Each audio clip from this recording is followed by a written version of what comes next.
Hi students, good morning. Accountancy.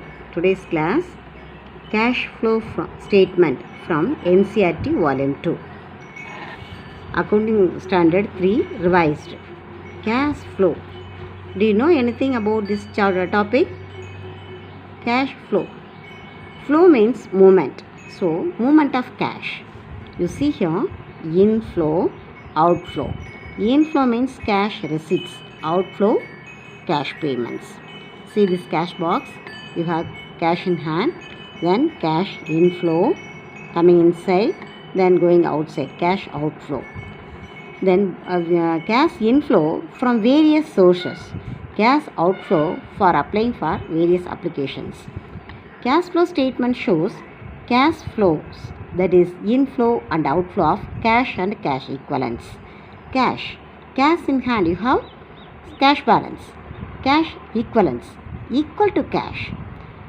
Cash at bank, example cash at bank, checks, drafts in hand, short-term deposits in bank, short-term investments, marketable securities. That is cash at bank, bank balance, you have bank balance. You see how it is possible, you are saying cash equivalents. Why we are saying this is cash equivalents?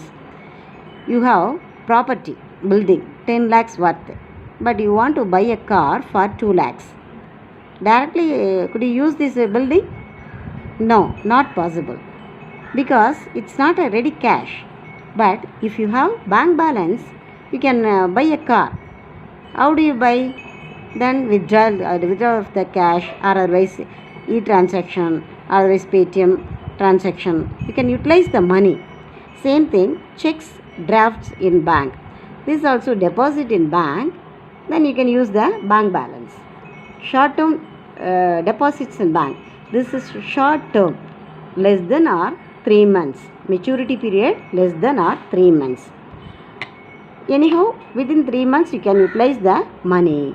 Short-term investments. This is also maturity period less than or 3 months. Marketable securities, treasury bills, commercial papers. These and all, these securities marketable easily within 3 months.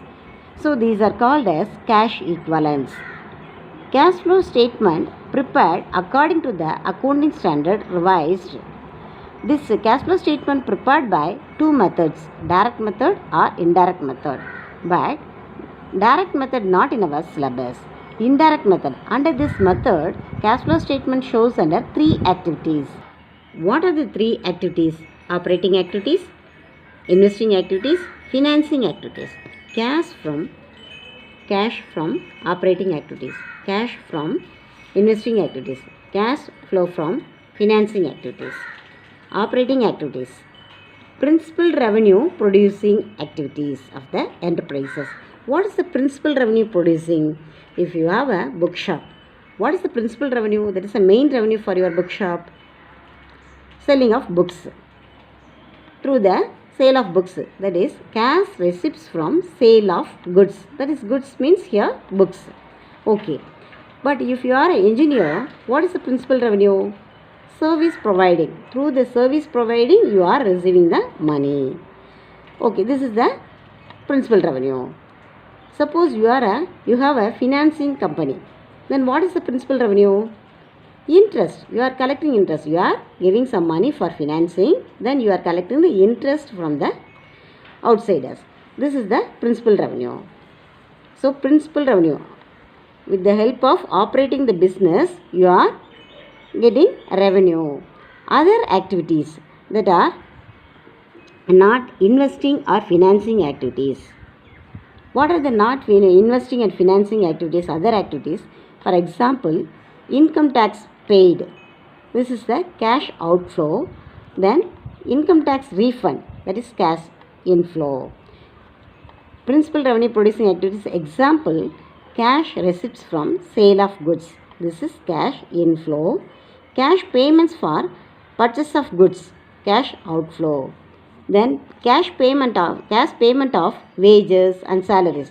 This is also helping for your business only, no? So it is also cash outflow. Then other activities, cash payment of income tax, cash outflow, cash refund that is receipt of income tax. This is cash inflow. The next activity, investing activities. Acquisition and disposal of the long-term assets and other investments. Acquisition. What is the meaning of acquisition? Purchase and disposal, sales. Then long-term assets, purchase and sale of long-term assets. What are the long-term assets? Furniture, building, plant and machinery and equipments. These are called as long-term assets. Just fixed assets. They are calling us fixed assets. The same time which are not held for resale. You have furniture, then it is considered as asset, but you are a furniture dealer. You are going to resell the furniture. Here it is not considered as fixed asset. It is considered as goods. So what all the assets are considered here? Fixed assets only. Sale and purchase of fixed assets. Investing activities. If purchase the fixed assets, you are spending money. So cash payments, it is cash outflow. Then sale of fixed assets, it's amount received, it's cash received. So it is cash inflow. Then investments, not included in cash equivalents. Investments, I said no already, short-term investments. Short-term investments less than 3 months or equal to 3 months means cash equivalents. But which investments are not considered as a cash equivalents, that investments alone coming under this investing activities. Financing activities. Change in size and composition of owner's capital and borrowings of the enterprises. For business, two sources. What is the two sources? One is owner's capital. Then another is borrowing money. Owner's fund and borrowing fund. These two resources for supporting the business. Anything changes in this two sources, this is coming under this financing activities. For example, increase in share capital. Share capital last year 1 lakh. This year 2 lakhs. This is the 1 lakh increase. Through the issue of shares, we are receiving money. So this is cash inflow. Redemption of debentures. Redemption means repayment. Repayment of debentures. Payment. So this is cash outflow. Cash going outside, no? So cash outflow. I explain in brief about 3 activities. Later I will explain in detail. Now, objectives of cash flow statement. To determine the sources, that is receipts of cash and cash equivalents under the 3 activities. What is the sources? How much cash received? How much cash generated from the business? These we are determining under this statement. Next, to determine applications, that is payments of cash and cash equivalents under operating and investing and financing activities. Then next, to determine net change in cash and cash equivalents. What is the net change? Difference between cash receipts and cash payments under these 3 activities. This is the objectives. Main objectives, what is this? How much shows us how much cash received, then how much we spend the amount. This is the net change. What is the net change? What is the net difference? This only we are find out.